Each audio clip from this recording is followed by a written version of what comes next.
Welcome everyone to another episode of Dynamics Corner. Is it faster if I run in a treadmill inside my house versus running outside? I'm your co-host, Chris.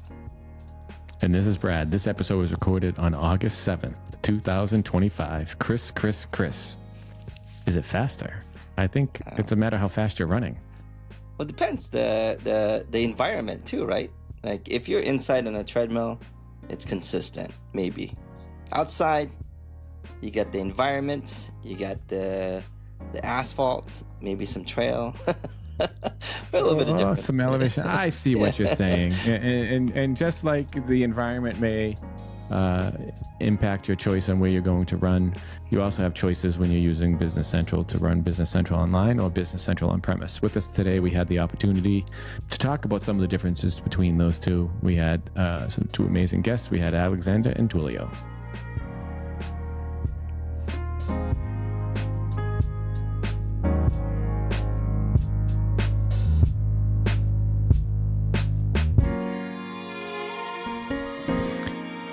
Arrivederci. Hello. Good morning. Hello. Hello. How are you doing, sir? Yeah, all good. How's sound today? Can you hear me all well? We hear you well. I hear you well. Oh, yeah, It's perfect. always good to hear you. We're waiting for the real Italian stallion over here. It's a pleasure. It's an honor to speak to the real Italian stallion. And Mr. Alexander. Do you know where the real Italian stallion comes from? Nope. No? Alexander, do you know? Do I know what? The real Italian stallion?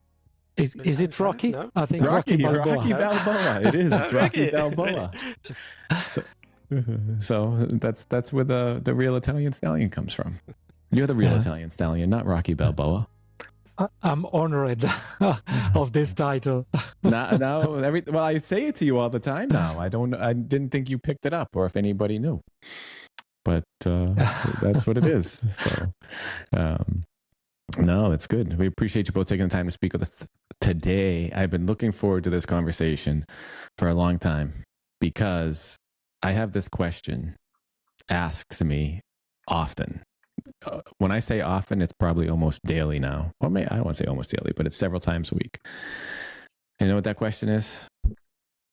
What is the difference between Business Central Online and Business Central on premises? And we couldn't think of two others. Well, we could think of two others that would be able to help us answer that question besides the two of you. So you're on the spot now, both of you. I let Alexander start. Oh, really? But before we get into that, Okay. I do have some questions on it. And before we get into that, would you mind telling us a little bit about yourself, Alexander? Yeah, I'll try. First of all, good evening, good afternoon, or it's good morning for you. And thank you for having me in this podcast. I'm really happy to be here. Well, a little bit about me. Well, you know me as a Business Central developer. Yeah. I started in this area, well, pretty long time ago. It was over 20 years now, when Business Central was still called Navision Attain, and it wasn't even Microsoft. And since that time, I'm still working with Navision, Dynamics NAV, BC, whatever it's called.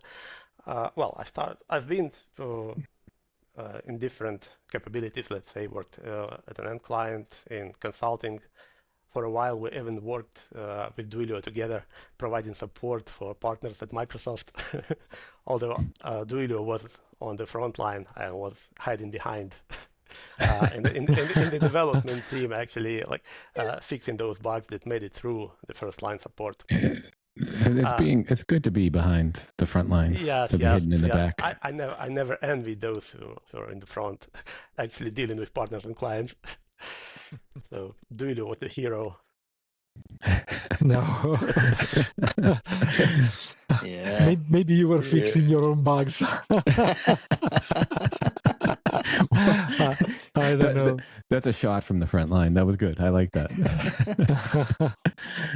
It was 15 years ago, probably 15 years, long time ago, in another galaxy.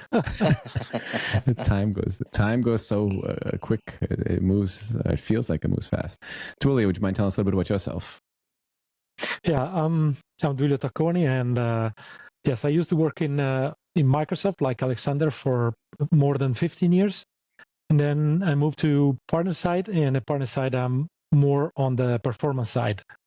I don't want to define myself as a developer. I do not pretend to, but I'm just analyzing through telemetry and other sources, depending on if you are on premises or online, what is actually the output of the code. So this kind of question, on-prem or online, it is something that I have in my heart, in my soul, actually. And I'm just taking and tackling this every day in a different way from the specific area that I'm working on. Yeah. No, it's good. It's good. Thank you both again for being on. Thank you both for all that you do for the community and for everyone using Business Central. So to go back to it, it is a question, because when a customer has an implementation, or if they're looking a new implementation, or if they're looking to upgrade, they are presented with Business Central Online and Business Central on premises from some partners, as well as the literature they can read. But along with the question of what's the difference, the first question is, well, which one should I use? But in order to make the decision on which one you should use, I think it's important to know what the differences are, and maybe why someone would use Business Central Online versus on premises, or vice versa. So with that, what do you guys think? What would you say are the differences? Would that make a difference though, Brad, if it's going to be from a business aspect? Would you consider the cost as well, on top of like long-term maintenance, on top of the technical? This is what I'm looking for. It's what are the differences between Business Central Online and Business Central on premises? And see, and then that's always the other debate. Do you say on premise or on premises? Did you know? A lot of people talk about on premise, by the way. And then some just say yes, it's on premise, and then some just cut it short and say on prem to avoid it. But no, there are many differences. So, Mr. Duilio and Alexander, what do you think? What are some of the big differences between Business Central Online and on premises? Well, if Duilio let me start, I would say, well, we can look from very different very different points of view at this.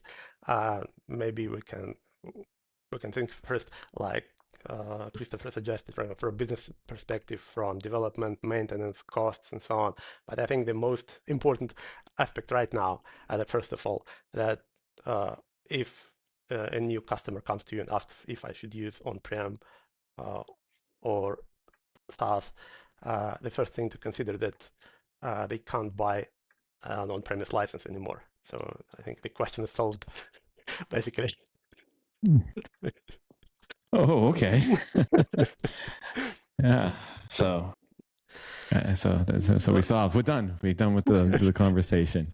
Yeah, that's the biggest difference, I believe. That's Microsoft incentive. They want clients to be in SaaS. So there is no new licenses on premise. Okay.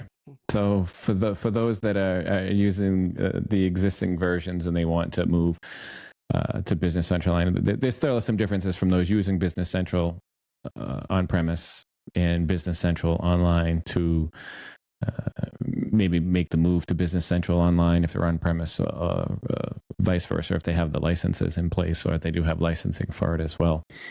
So we talked about there is a license required for Business Central on-prem. You are required to buy licenses if you're using Business Central Online, but those are the user license and the user levels, whereas Business Central on-prem, you're required to have the user license, the application license, and any big licenses that you need for extensions as well. So what else? Mr. Duilio, do you have something big? I know you have a lot in there. Alexander started from the right point, in my opinion. And so the license, it is one. So the same license, it is applied on the online version, and then in the online version you also have all the infrastructure behind the scene. But if you want to go in the on-prem, then you have to pay for the license, plus you have to create your own infrastructure, maintain your own infrastructure. Those are the two main points in here. So the same license, but then if you want to go into on-premise, then you have to take care also of what is running behind the scene. Then you have to purchase your license for the SQL Server. And for the SQL Server, then you have to purchase the license for your Windows Server. And then you just have to purchase your own SAN for the disks in order to make it perform, and so on and so forth. And this is just for the infrastructure per se. And then you have to maintain the infrastructures. I mean that once you have deployed everything, even the deployment, you have to do this by your own.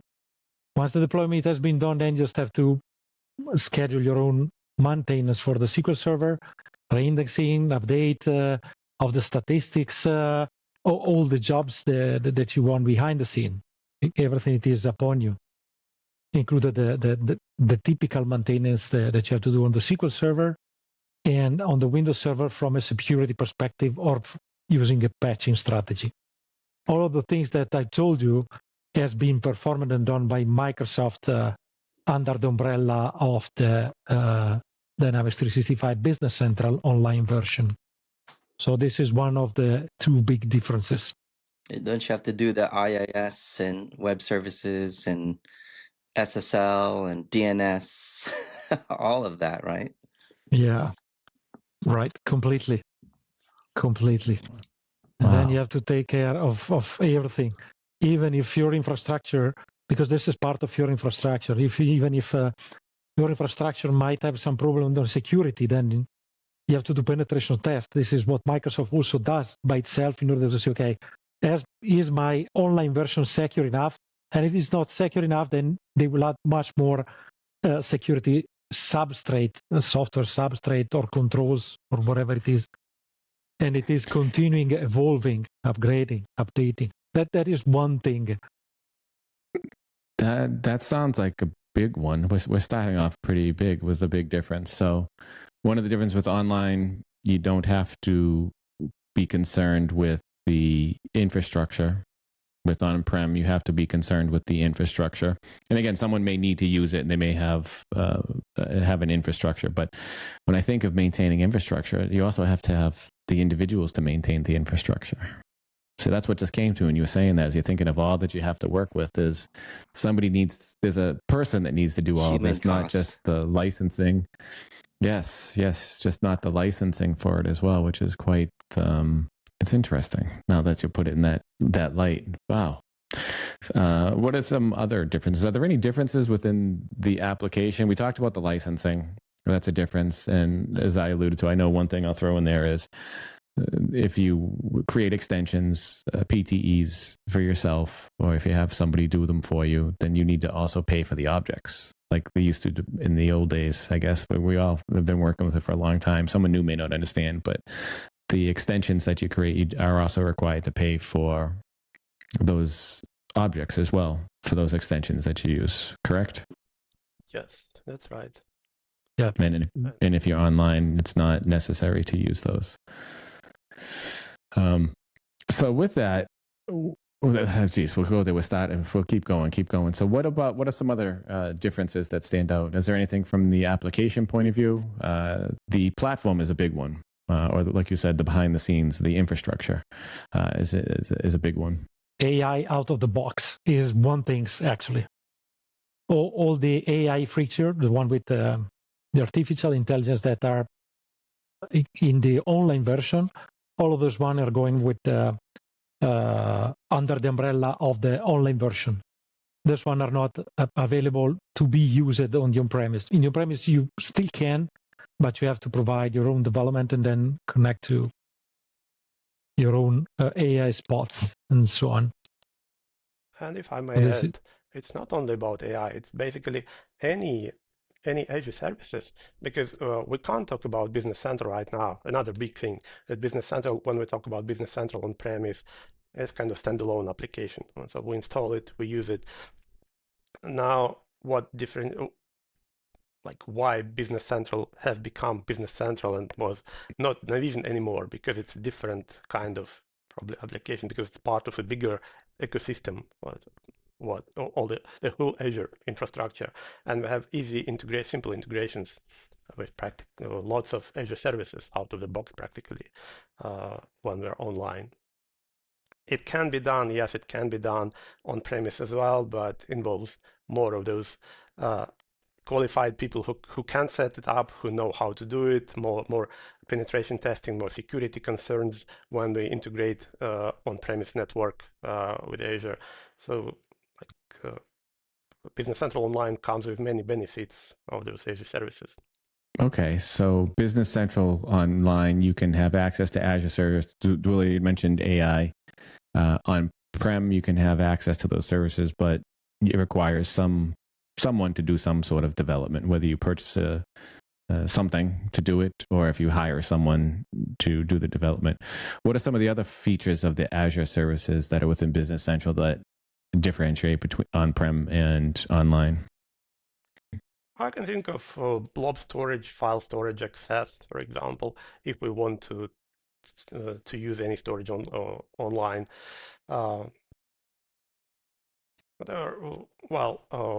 When it comes to integrations, especially when it's integrations, we can use all the rich tool set that Azure can offer, like Azure Queues. Yeah, basically it is. I talk about AI, an agent. Those are all services. This one, some of them comes out of the box natively, and those are only available out of the box in the online version and not in the on-prem. But then it's not that because in the on-prem you cannot have it, but you just have to develop this your own. And this is adding extra cost to the solution. In this one, it is already there and maintained by Microsoft, so that it is covering correctly all the standard of development, deployment, security, and so on and so forth. This is the good part of the online version. There are many, many goodies. Other kind of integration out of the box, it is with Teams. And even with Teams, you can use it, and you can even bundle this to Teams. Well, here in Italy, I think also for the dimension of the companies, then we don't have that much integration with Microsoft Teams. But this is just another goodies, another things that has been added. And if you go to BC Learn, and then you see what are the things that are available for the on-premise, and for the online version, you have not a long list, but a medium list of the things that are not available in the on-premises. Even something also related to the connection between Power Platform, the online version born with a native connection also with the Power Platform, or the Power Thingy, with the Power BI and Power Apps and everything that you have with the Power in front of it. It will be much more easier within the online version compared to the on-premises. And we need to add CRM to the list. Dynamics 365 as well. Yeah. So a lot of that technical additional requirements, right?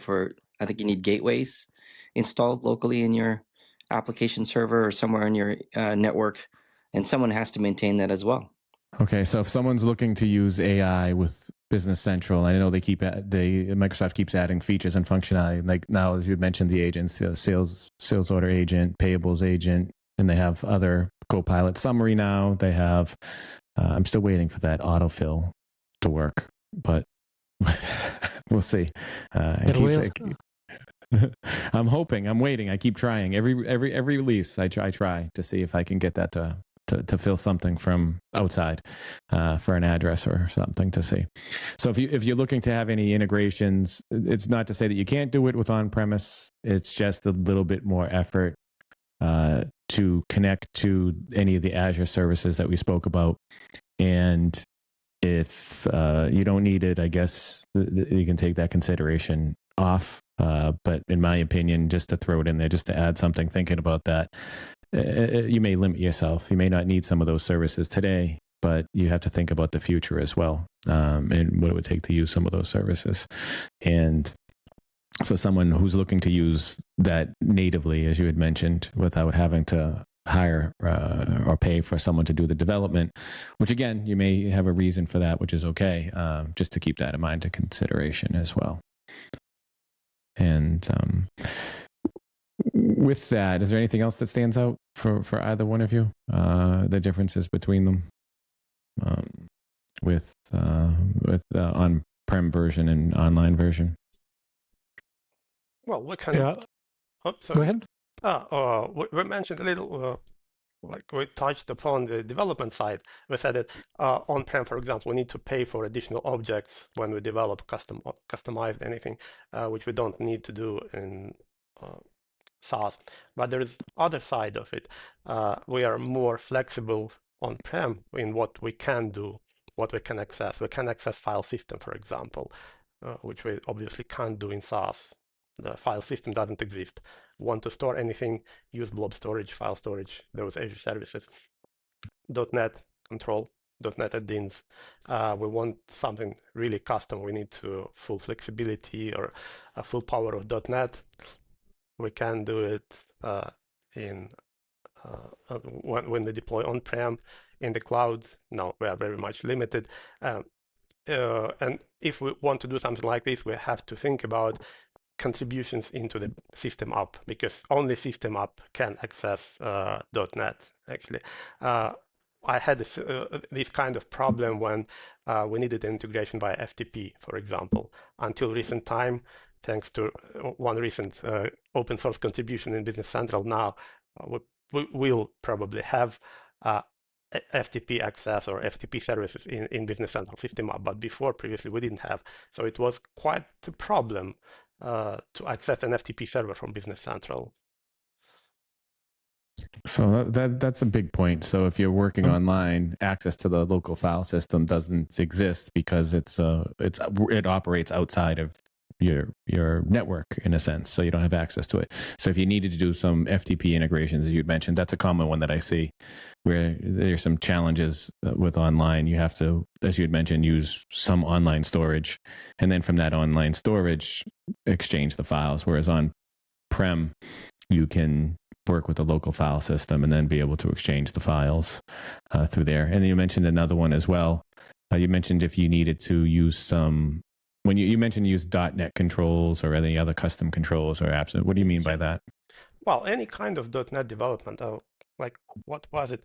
Well, I can give an example from our development perspective. I work for LS Retail, and in the past, all the code, custom code, all the connections with hardware, for example, hardware station in LS used to be a big .NET control. Well, we communicate with hardware a lot. Well, there is no better way to do it than .NET control. Now we don't have this option. The only thing we can do is online communication via APIs. There's no .NET anymore. And there was a lot of .NET code here. Oh, with that application, I know there was a lot, as you had mentioned, because it was a requirement to work with the hardware. So it required to have the .NET stack so that you can interface with the hardware directly in order to use the application. So that's one thing to consider between on-prem and online. So it's good to deep dive into this because I hear so many different things between online and on-prem, and some are in favor of it one over another for various reasons, but it's nice to hear the differences between the two of them as well. So what can you think? One thing that I hear, and maybe you can help articulate it for me a little bit, is data access is something that I hear is a big one that people talk about, data access and data capacity. Can you maybe tell me a little bit about that with on-prem and online? Well, of course, Duilio started he detailed all those things that we need to purchase to deploy Business Central on premise. We need to have our hard drives, SSD, we need licenses, but we're practically unlimited in the storage when we store data on-prem, right? We have our own server, and storage is cheap. Even if it's SSD, prices are going down lower and lower on SSD storage. When we are online, we have 80 gigabytes storage plus 3 gigabytes per full user. And if I remember correctly, 3 gigabytes per full user license and 2 gigabytes per team user license additionally on top of these 80. And that's it. And additional storage, well, it can be purchased, but it's not that cheap. It's quite expensive. So yeah, and there are some customers who have a lot of data. If you have terabyte of data, it's not that rare. Terabyte of data, and that's one environment. What I'm saying, 80 gigabytes plus, it's the limit for per tenant for all environments. And you need production environment, you need sandbox, at least one, and if you need 2 sandboxes for development, for testing, like troubleshooting, support, well, we're talking about 3 gigabytes data. How much will it cost? I don't know the price, but it will be quite expensive. Yeah, so that's a consideration then, is the amount of storage, amount of data that you would like to have within your Business Central environment. Because online, you have a fixed capacity per your licensing, and then you can purchase additional capacity, whereas on-prem you have the capacity of whichever system that you have. And as you had mentioned, disk space now is relatively cheap. I remember when I was outside, I bought a 4 gig chip, and I think I spent several $100s for it. Right. And I even remember I was so happy and excited that now I had like a 4 gig of RAM in my machine. And the same thing with disk drives. Remember you talked about disk drives, like, oh, I have a gig, I have 10 gig. And now it's, a little SSD card. You can get, 128, 256 gig for, less than $20. So it's US. Don't get stuck in the 90s, Brad. Yeah. It was a good decade. It was a very good decade. I'm trying to bring it back still. I'm trying to bring back the 90s because for many reasons. But no, thank you. That's another consideration for on-prem for the storage. And then with the data access now is another question that I hear often as well, and I hear others talk about is the data access. Let's clear up that to be able to have access to the data directly between on-prem and online. Yeah, well, in the on-prem, you just you can put the fingers on into SQL Server, and you can even deep dive into changing even the triggers. Well, right now with it changes since a couple of versions. It might also give you an error, from what I remember. But you can even change what it does in the trigger. If you insert in one table, then you can trigger something else in the on-prem. Don't do this, because Microsoft also stated this is the worst way to do it, because otherwise it might give you unpredictable results. But in on-premise, you really have access to anything. I'll give you just one example. Another example, Microsoft just recently announced that they want to introduce in upcoming version 27, that it is 2025 Wave 2, in October, record.truncate. So this, well, yes, but with some if. And then in the on-prem version, if you do truncate, it would mimic the truncate that it is on that you can do into SQL Server level. Truncate means that, okay, this is the table, okay, remove everything that you have inside in a femtosecond. So if you have 1 million of records, 10 million of records, 20 million of records, 5 seconds, 4 seconds, right, Alexander? With a truncate, blink of an eye, your change log, your queue entry log, or the log that you have of everything. I don't know, maybe you have sending web services, and then you want to stay and you want to store the payload there. So tables even with less record, but with a big blobs inside of it, completely flushed away. Then Microsoft want to introduce this record.truncate, that it is just a winning things, but they have limitation. So it doesn't work if you have, from what I've read, media set fields, because then you have a reference and then you might have orphaned. Then if you have on delete code or even events on and after this kind. So there are some if when this one is not truncated. in the on-premise still, you want to go with this finger snap thingy. So you delete, but then you have to handle the media set orphanet by your own. So you just have to do the cleanup after. So you have much more, degrees of freedom in the on-premise, sorry. But this comes with great power, comes with great responsibility.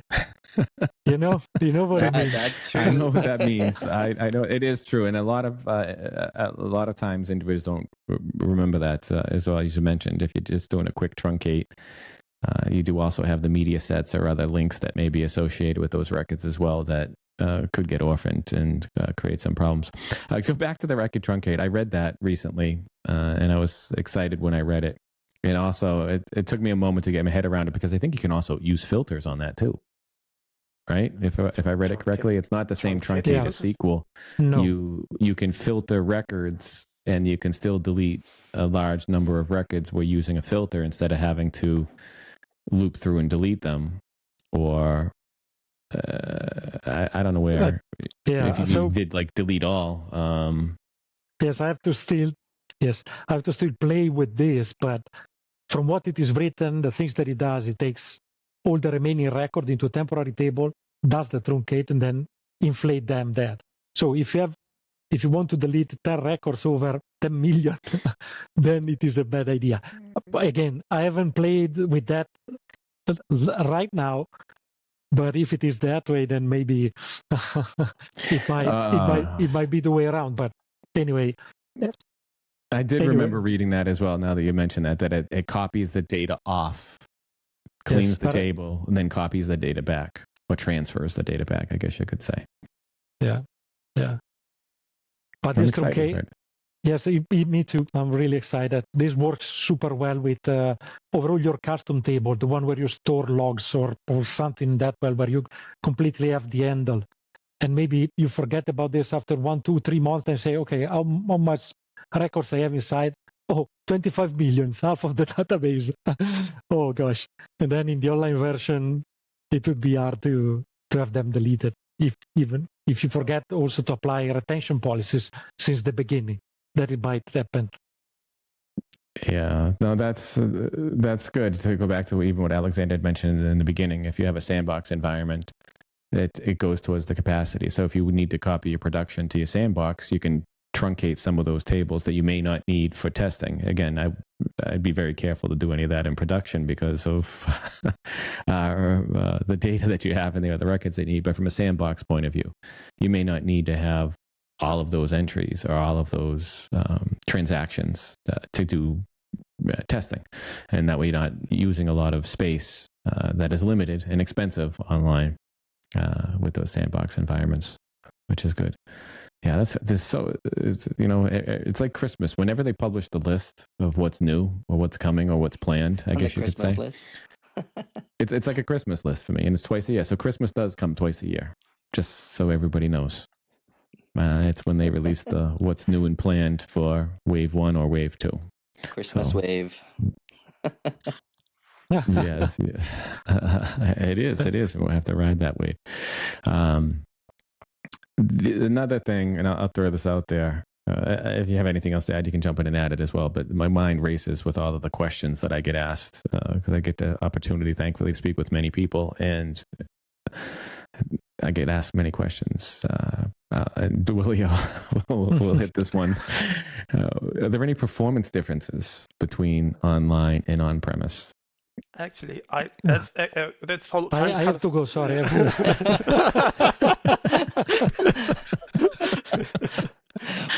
The moment you answer that, we'll just mute you the entire time.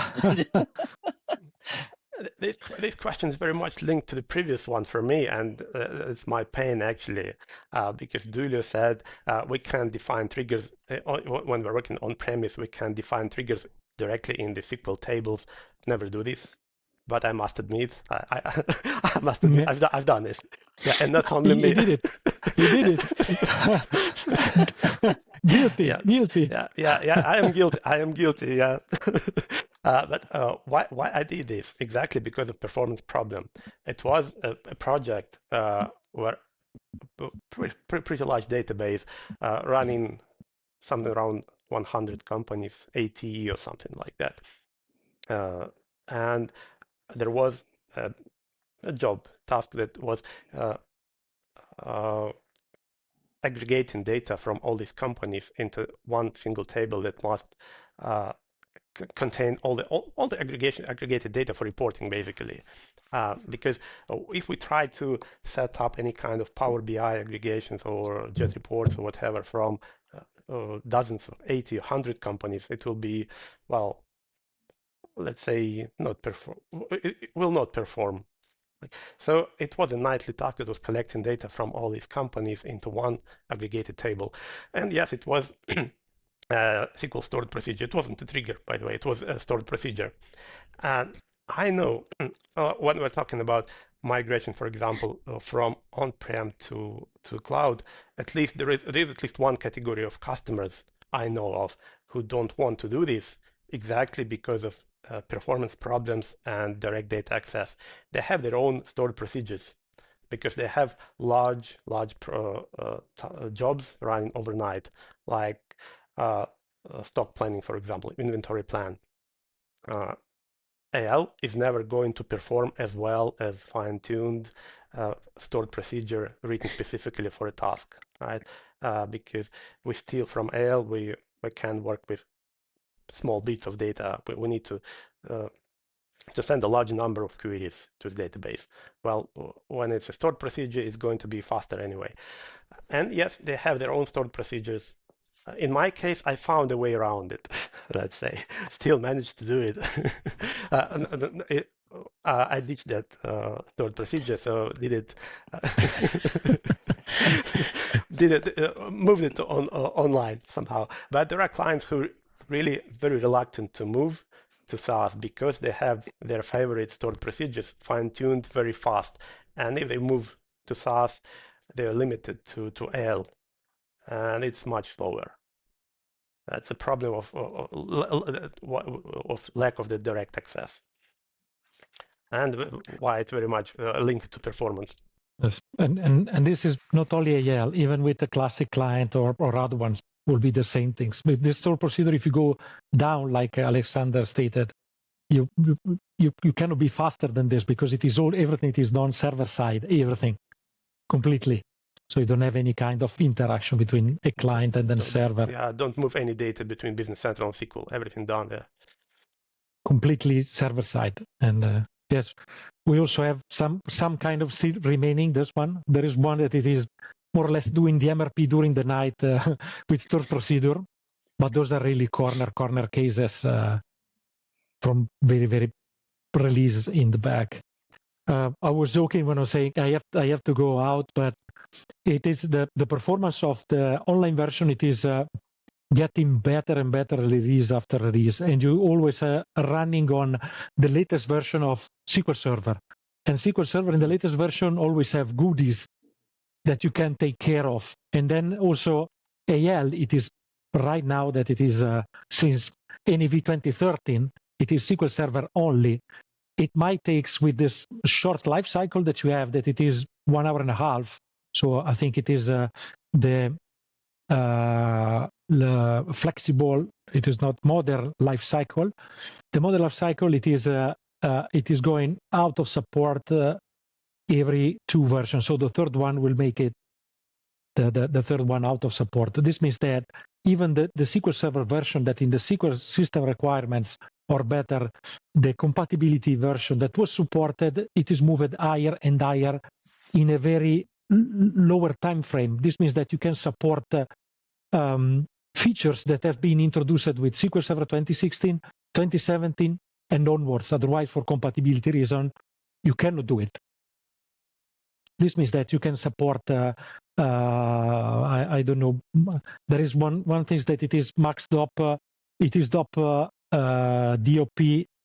feedback, that it will suggest you the best degrees of parallelism when a query is executed. So we will execute with 1 degrees of parallelism. So let's say it will try with 3, and then it will execute, and then we'll get the result. Then it will try with 2, and then we'll get the result with the same. And then we say, okay, I can discard the 3 from the 2 and retain the 1 from the 2 as execution plan, then so on and so forth. So those are just small things And maybe there is another one that is optimized locking, that it is actually in SQL Server 2025, that still we cannot use it. Right, Alexander? Yes, but now we still can't use it in Business Central, and anyway, now it's available even in SQL Server on premise. Yes, but you never know if we change the transaction isolation level from the repeatable read into the read committed. You'll never know. Yeah, maybe I know that the idea, the overall like direction of the development of the way the platform team is working is towards reducing the strictness, the level of the isolation level. So repeatable read was introduced a while ago to solve certain problems in the platform. Now maybe it will be changed to read committed if those problems can be solved in different way. We don't know. Maybe. Yeah, I remember. I think it was changed from serializable to repeatable read with NAV 5.0 SP1. There was a fix in 5.0 SP1 long time ago. Yeah. And so from a performance perspective, it is evolving. It is really evolving quite fast. And for me, it is delicious. I honestly, I very, very, very, very highly prefer an online environment to work with, because of I don't have to take care of many stuff. If you start to have a performance problem, or if you want to improve performance, then you have to look, okay, let's have a look at the infrastructure. Then it comes that you have to run specific tools, you have to analyze all the configurations, and then you have to analyze all of the maintenance plan that you have in place, which are the things that you do in the online version. Within the telemetry, then you have to take care of all of the things that count most for you. All the other stuff are upon the product group, and the product group, it is relying on a specific service behind the scene that it is taking care with very, very high profession, with something that most probably any mortal cannot do it. Exactly. It is very, very sophisticated. So I swear it is very, very sophisticated, and they are taking care of this maintenance based on the information that they have of more than 45,000. Right now, I think it is more than 50,000 production environment that are evolving. I'm taking on the data tier, and then they can determine, okay, those are the things that mostly we have to apply in order to maintain the indexes or to update the statistics and so on and so forth. This kind of automation for me, it is super good, and it is far easier to work with in performance on the online version. Well, now we're touching the topic we usually spend a lot of time with Duilio discussing. So we can now, if we start now, we can end tomorrow. Just for the introduction, you mean? Just for the introduction. Yes. And I would counter that when I work online, I kind of miss many things. I miss, I can't see the execution plan. I miss my query store. I can't see it. And I want to see the execution plan. When I analyze performance cases, I need to mimic the data that client has exactly. I need to replicate the volume of data, the distribution, the histogram of the data distribution, somehow to see, to hope that the execution plan will be the same that the customer have.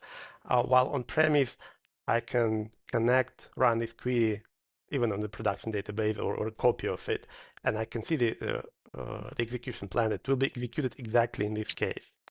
That's something I'm missing, and the query store, of course. Gives me telemetry is good. It has a lot of statistics, but query store is much richer in features. So do you have the same level of telemetry access on-prem that you do have online? Well, telemetry, yeah. Well, we can send the same telemetry from on-prem that we receive from SaaS. Yes. But we don't have those analysis features, those troubleshooting features in SaaS that are available on premise when we have direct access to a database, to the backend. So from the performance point of view, online is getting better, and you don't have access to some of the features that you have on-prem, excuse me, for troubleshooting. Yes, but So that's why you just call Duilio? Yeah. Exactly. They call me. Well, like Alexander, I'm of course missing the XML representation or the text if you want, but I'm using the XML representation because it is humanly readable of the estimated execution plan of the query. So this is what actually will be the next execution. So, and what it is causing the biggest overhead in order to optimize this in the less round trip. And I do agree that it would be great to have also the query execution plan. The problem of the execution plan, it is that how you want to send this into telemetry, because it might be super big. It's big. And if you send this for every long-running SQL query that it is higher than 750 milliseconds, maybe on demand it would be good. I just want this, and that, and then just send me the query execution plan. And then that would be a good compromise. Yeah. But yes, it is evolving. If you look at, this is just the first signal was, which version was the first signal? This is a question for you about telemetry. When was the first signal introduced in telemetry in Business Central? I know 14, maybe? Is it 14? I know it exists in 2018, and they keep adding signals to each version. Which version? No. I don't know. Alexander, what do you think? I don't remember. Version 15 was the first one. I was going to say that. Yes, there were two signals. The next number up. Well, no, because version 14 was the last version where you could use Cal, and they switched it over to AL completely in version 15, which don't even get me into the whole version number thing, because that will send us to a spiral. But version 15 when it became pure AL. Definitely. And in version 15, they recognize, okay, we need some telemetry to let you know, to deflect cases to us. And the first, and you know, it was created for the authorization. The first one was the authorization, because at the support, they were receiving a lot of, okay, I cannot get access, I cannot enter actually inside in my environment, but because of there was problem with credentials, then they added the signal. Okay, within the signal you can recognize, okay, then there is an influx, it is a problem, otherwise there is only one user that cannot enter. Exactly. So that is it's a good little bit of history with telemetry. I thought it was designed since version 15. For online, so that Microsoft can see everything. Before this, the instrumentation with telemetry, it was even before version 15. And Microsoft, if you imagine, you know, Titanic, the iceberg, right? Yes, okay. yes. That's like in Titanic. So we just see maybe from far distance the peak of the iceberg. But Microsoft do have a lot of telemetry. So maybe we just have 500, 600 seniors. I do not remember how much we have it. Microsoft, they have 1,000 and thousands of their seniors actually. Yes, so, no, the telemetry they have is great because they can see who uses which feature, which button, which everything, which is good because it helps with the understanding of how the application's used and enhanced. But no, it wasn't invented just for that, Chris. Even a lot of other applications outside of Business Central use telemetry. Telemetry gets used on everything now. Vehicles, when you're driving, emit telemetry, and a lot of people don't realize that. There's a lot there. So yeah, no, I know. I'm saying just from a lot of people's perspective, I get that a lot. You know, it's like I understand telemetry has been around even with other ERP systems as well, but when it was sort of introduced to the end users, a lot of end users, I heard that from their feedback. It's like, oh, maybe because they just want to see more and blah, blah, blah. And it's like, well, I think they've always seen a lot more than what you had thought. So, but I appreciate the history.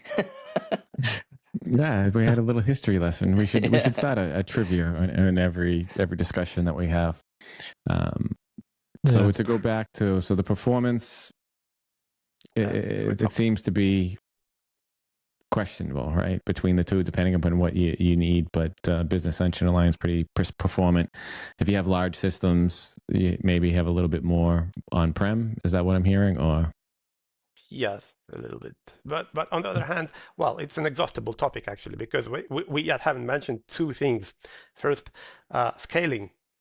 So when the system experiences high load, it will be automatically scaled. So user sessions will be redistributed to another virtual machine automatically.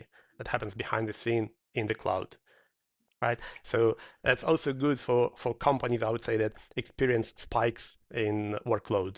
So you don't have to keep always that backup system, I don't know, additional extra computational resources, additional virtual machines, just because you have a spike at some time you expect it, or it will be done automatically behind the scene.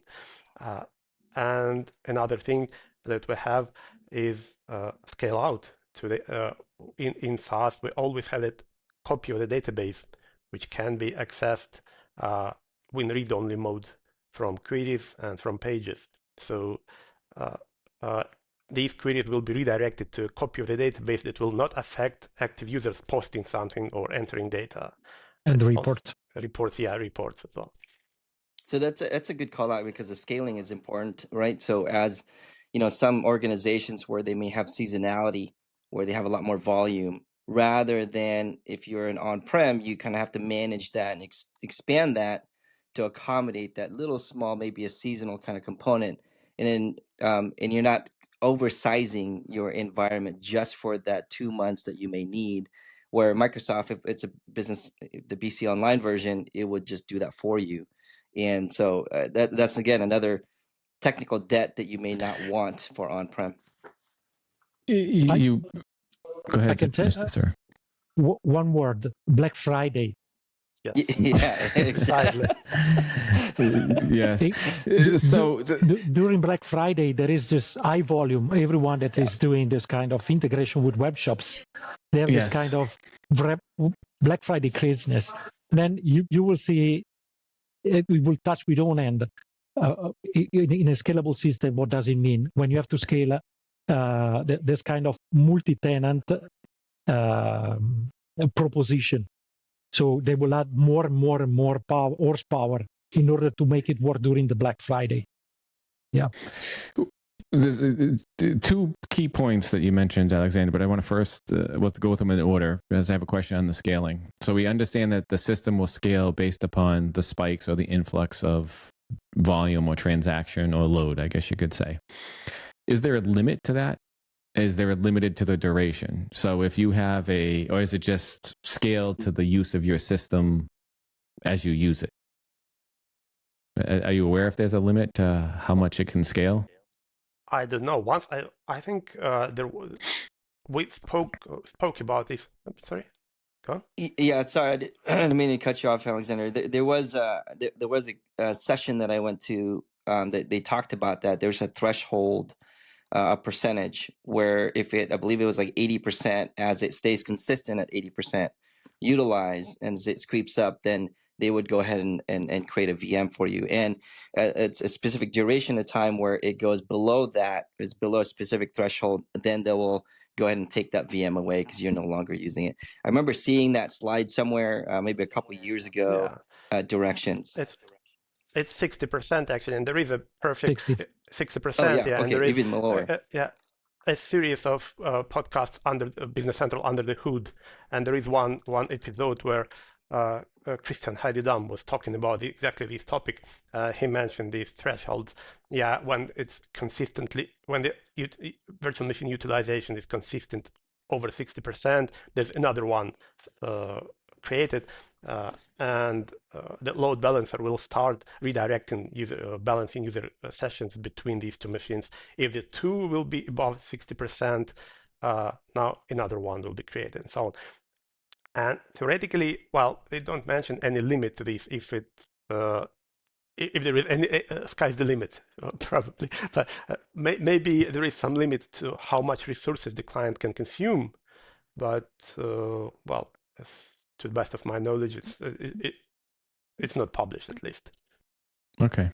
And the second part of this I want to understand, and you said it's a key point, and you talked through it, and Duilio commented on it as well, is if you're running queries or reports against the data, it's not running against your production system. It's running against a copy of the system. Therefore, it doesn't impact the performance.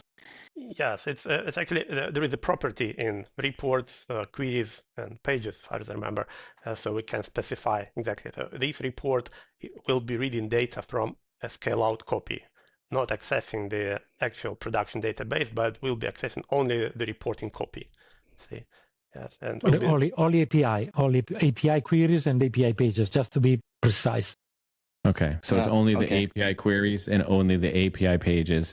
If you specify it that it's for the is it data intent, right? I think it's like the data intent access. Is that the property? Data access intent, yeah. Database access intent, it is called. And then you can specify. There is also a page inside Business Central that is called database access intent, and this will show pages, report, and query. And then you can determine there is the default behavior, and then you can choose read only or read write. Okay, and this one, let's say some of the reports are by default customer top 10, vendor top 10, and customer details. Those are already read only, and they will go, if it is available in the online version, into the read only node, those reports here. But you can choose what you want to move into the read-only node. And this means that you're offloading your reading from the transactional node. You're offloading into the other SQL Server node. It's like having two SQL Server at the price of one. I like that. That is the things. Remember one thing. If you are on premises, this is only possible if you have the SQL Server Enterprise SKU. This means that only if you spend quite a lot of money. This read-only replica does not work if you have the standard one. That is one thing. And I know this because we have enabled this. We have some on-prem customer, big fishes that do have SQL Server Enterprises, and we have enabled this read-only replica also in the on-premises. So it is really an added value in the online version to have this read-only replica. Yeah, because you're offloading all the loads. Let's say API. If you have a lot of GET, those are going and those are redirected into the other node. My mind is racing with that. That's a lot to consider. That's a big one for anyone who works with the development, to understand the intent of what they're writing and how it works to help not necessarily cause some performance issues with the users. I have more questions that I have. Is there anything else to add to the performance key? I mean, I know we can unpack performance for days. But I think from a business perspective, right, it's really hard to maybe an edge case where you would want to be on-prem, but you really have to be intentional of wanting to be on-prem. Or Business Central Online really gives you a lot of this flexibility. And if you look at it from a business perspective cost, it just doesn't make sense. If I was to make a decision of which direction I'm going, the cost of saving long term, it's got to be Business Central Online. I just don't see it. I mean, like I said, unless you guys mentioned a lot of the benefits of maybe some of the on-prem capabilities and a little bit more control, but you really got to be intentional of staying in it. Yes, I would say if there are customers who want to stay on-prem, there are, to me, from my experience, there are two maybe categories. I already mentioned one is big client who run big tasks in the background, and they want to get maximum performance. Or maybe they have integrations with internal in-house systems on-premise, and they don't want to go in the cloud. They have maybe their SQL stored procedures they run in the background. And there is another edge to it, is internet connection. Not every client has completely 100% stable internet connection, and sometimes they must be online well, just to be able to do any job. In talking from the retailer perspective, we have point of sale POS terminals running. If it is online, you lose internet connection, you lose sales. Your store doesn't work; it just stops. And like, okay, yeah, of course we can talk about a backup connection, but sometimes in some places, internet connection can be so unreliable and unstable that users stay offline for days, week, and I'm not exaggerating, really. It's a real customer pain. There was a case when their store was offline for a week, and they can't afford it, of course. That's like that is a very good point to bring up that that we hadn't talked about, is that the Business Central requires a stable internet connection. And if you have locations that need to access or use the system, if they're in a remote area, or if they're in an area where the internet connection is not stable due to the infrastructure, then online could be challenging for them to use, which yeah, I could see that is a consideration to have, again, to use between either or. I had a lot of questions that are coming through my mind as we were talking about that, but I got a little sidetracked for it. The application we talked about, we have wave 1, wave 2. I'm going to jump a little bit here just because I like to get these out. You have all these updates with the wave 1, wave 2, and the minor updates every month. What is the update process to stay current with the application for online versus on-prem? That's a super good question. So in the online version, there is a cadence where you can apply this update or upgrade. And now that we have the so-called flexible update cadence, right now you might want to do this once every 5 months. So it is 2.5 per year if you want to have this update cadence. Otherwise, Microsoft little by little will kick in the application update. But it is important. One thing, it is the patching strategy. If there is a medium to a severe application bug, Microsoft it is taking care of this, and then it is deploying this through the pipeline. So this means that, let's say that now you are in minor update 26.3, and then you find out that there is an application problem, Microsoft will fix it and then deploy it in all worldwide, in all 26, 23 environments. So you will have this fix between 1 to 7 days or sort of. If you are on premises and this kind of problem hits you, then you have to wait for the next cumulative update.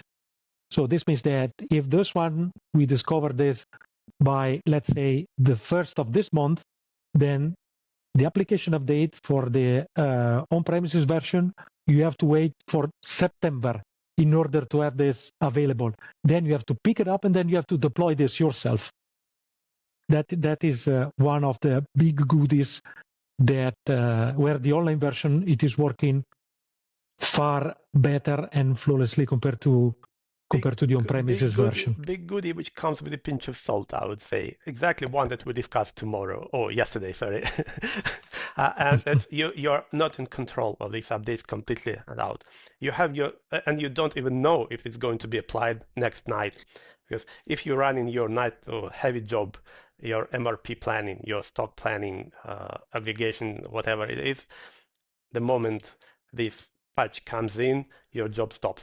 It's interrupted, rolled back. If you don't have a strategy, some kind of commit in the middle, if it can't recover, you're losing. Your job just failed and stop, and you don't know if when it's going to happen. Yeah, there are two kinds of fixes. The application of fixes runs typically very rarely outside the Windows update. The platform hotfix, the one that Alexander mentioned, are something in the bits, in the platform, in the DLL, or in the component version that are used in the online version. This one, since you have to patch one node at a time, you cannot rely on the update window because there are many customers with different update windows, so you cannot make it exactly. So the problem is that this will make it fail. Typically, your background session, because they are running typically during the night. And if you're running MRP or some business critical process that it is very heavy and you're forced to run it overnight, then maybe this one will interrupt you. And just to add on the Alexander comment that I just fully support, the one that maybe is hitting you, it is stopping the queue, and then this one is not starting. The worst things it is happening is that when it is hitting, and then it is rolling back and starting once again, because the task scheduler, it is very resilient. But when it starts, and then maybe it spans from 3, 4, 5 hours, then it goes when all the users start working. And maybe if it is MRP, it is blocking everything. Then you have to try to stop it. Yeah, but the biggest advantage in the online, this is one of the biggest advantage. You just have to slightly maintain or take care of when the platform hotfix and application hotfix has to be deployed. But this flexible update and the fact that there is a continuous update, this one, it is a good thing. Otherwise, on premises, you have to care about this by your own. So you'd have to run platform and application updates yourself. And you could also, you have a little more control then on-prem when those updates get installed as well. So it's with online, those application hotfixes are sent to your environment as they release them, because of each of those nodes is shared by many customers, as you had mentioned, and they need to, well, they can't separate the customers that way. I mean, if you have 50,000 customers, you could have 50,000 variations of Windows. So I don't think they have 50,000 machines that they could run that on. And then for the application for the application updates, they have the monthly cadence, but now they've changed the way you can delay it, the delay schedule, to give you some more flexibility to know when it is. But eventually you will have to update. Whereas if you have on-prem, you have some more control if there is a reason why you may not want to upgrade at a particular point. It's the only struggle with that is if you go too far behind. I think what it sounds like to me is it gets a little more troublesome to get current, right? If you stay close to it, you can get to it rather quickly. But if you defer staying current, it could be a little more challenging. And then, as you had mentioned, you have to apply those updates yourself at that point, or somebody has to do it for you, which could include data migrations if the schema has changed, or there's some step that you have to go through. So the upgrade could be there could be some time involved as well too, depending upon the size of your system. Am I correct? Yeah, that's correct. Okay. I'm trying to just think of all these things because, again, this is one of those questions that, like I said, I get asked quite often. Are there any other major differences or points to bring between choosing to go on-prem or online that come to light? Are there differences in compliances too? That was a question I was going to ask, but not the compliance. You hit me. Thank you. Just I have to remember now what I was going to ask. Because we get that. But maybe it's related to compliance. Because we get that question, or at least I get that question. We're like, okay, what's the compliances? I'm like, oh. Another things to decide, it is where my data are. So people are thinking about the security. Actually, yes. I'm thinking about, well, in the US, it is also a very, very sensible argument. But even in Italy, let's say Italy, at the moment, it is served with West Europe, actually. So we are in Netherlands, the data. So it might be that sometimes you want this in your own local subsidiaries. In Italy, there is a brand new data center in North Italy that actually it is in Milan. And we are just waiting in order to move the cluster out from the West Europe and then use it with North Italy, like it happened, for example, for Switzerland, for Norway, for Germany, and other ones where the data is stored within the same country. That is the things. Another matter of choosing online versus on-premises is the security. So people are asking quite a lot of questions about how much it is secure, the online version compared to the on-prem. Then when they ask, I revert. So how much you're secure, that you are one, how many people you are, 1, 2, 3, 4, 5, 6 people that are, there's 6 people, 10 people in the IT department that are securing your environment. In Microsoft, there is a peloton of people only for the security purposes. And the security of Business Central Online, it is really a matter that counts towards 50,000 environments all over the world. So this security, it is taken serious, quite sometimes close to the paranoid, right? Sometimes close to the paranoid. For example, you see this new feature that it is using this certificate validation. It is always wants to, okay, is the certificate valid or not valid? This one, it is not to make it just take it just into small consideration, but this one, it is to keep the environment very, very more secure. And it is not something to say, okay, now you're restricting the capabilities. No, we are making the things more secure. With the security, going to security, you're talking about the security from the application point of view and someone being able to access your data. I want to take that a step further because, and Chris, this is where you came to, because my question was in between the security and the compliance. Yep. Is who has access to the data? That's another question.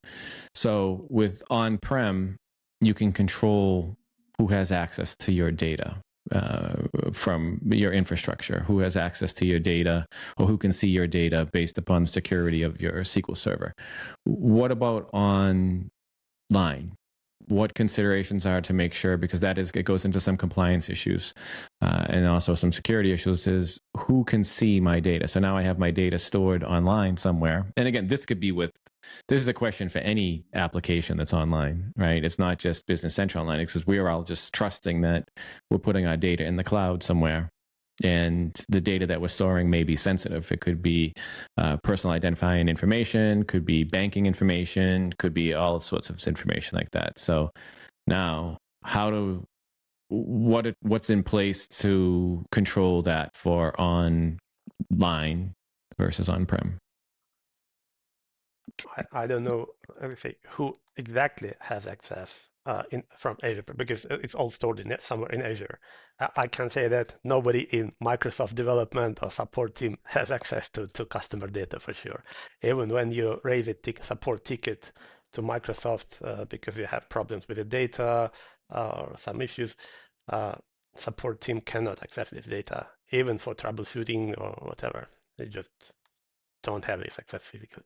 I can confirm this. So they never ever resolve cases. I remember I was in Lyon at Directions 2 years ago. So the first, talking about telemetry, the first thing that I told people, it is that if you think that Microsoft have access to to your data, Microsoft doesn't. And how they resolve the problem, it is every single cases, it is resolved through telemetry. That is why I have used this kind of metaphor of the iceberg. We just can see the peak of it, but behind the water, there are really terabyte and terabyte and terabyte and terabyte of data every day that are sent into telemetry, and every single area, server runtime, client runtime, application, they have their own specific telemetry signal. Telemetry signals are, per definition, GDPR aware in Italy. In Europe, means that they do not contain PII, personal identified information, nowhere. So there is no way that Microsoft can spoil up your bank number or credit number. Maybe other people does it. Maybe your wife or the people that is with you, but not the other ones. That's good. Now, that is a big concern for some organizations that need to validate that their data is secure with that, whether it be data access controls and such. Well, Mr. Duilio and Alexander, appreciate you taking the time to speak with us today about online and on-prem Business Central. And also, Duilio, I'm looking forward to seeing you again this October. Duilio and I are going to do I'm excited. Community I'm Summit really North excited. America. I'm really excited too. We're doing another repeat, but improved, because a lot of new things are coming our way. We're doing a session on page scripting at Community Summit North America. Duilio has a few other sessions as well. Rumor has it you might be doing something on performance. Yes. Exactly. It is AL profiling in Dynamics 365 Business Central, a sort of CSI of AL code. Wow. That will be, I hope they have a big room CSI. for that. I hope they have a big room for that. I'll be there. So I'm looking forward to seeing you in October. Thank you. It's Alexander, will you be presenting anywhere soon? I don't think you're making it to Orlando. No, not in Orlando, and not going to be at Directions. Probably next year. Excellent. No. In the meantime, if anyone would like to reach out to either one of you, would you mind telling us what's the best way to contact you, Alexander? Well, I think there is that guest intake form that I need to fill. Is it published? Is contact published somewhere? I don't know. Yes. The guest intake form, the guest information will be linked to each episode. So your contact information that you provide will be listed there, and they can contact you through those means. Mr. Duilio, sir. Yes, you can contact me at Duilio.Tacconi, that is my name, Duilio.Tacconi at EOS-solutions.it. Great. Thank you both. We appreciate you taking the time to speak with us. It's truly appreciate that, because anytime you spend doing one thing, you're not spending to another, and time is something that you don't get back. So I appreciate it, and I look forward to speaking with you both again soon, and I'll talk with you later. Ciao, ciao. Thank you very much. Thank you so much. Ciao. Ciao. Ciao. Bye. Thank you, Chris, for your time for another episode of In the Dynamics Corner Chair. And thank you to our guests for participating. Thank you, Brad, for your time. It is a wonderful episode of Dynamics Corner Chair. I would also like to thank our guests for joining us. Thank you for all of our listeners tuning in as well. You can find Brad at developerlife.com. That is DVLPRLIFE.com. And you can interact with them via Twitter, DVLPRLIFE. You can also find me at matalino.io, MATALINO.io. And my Twitter handle is Matalino16. And you can see those links down below in the show notes. Again, thank you, everyone. Thank you, and take care.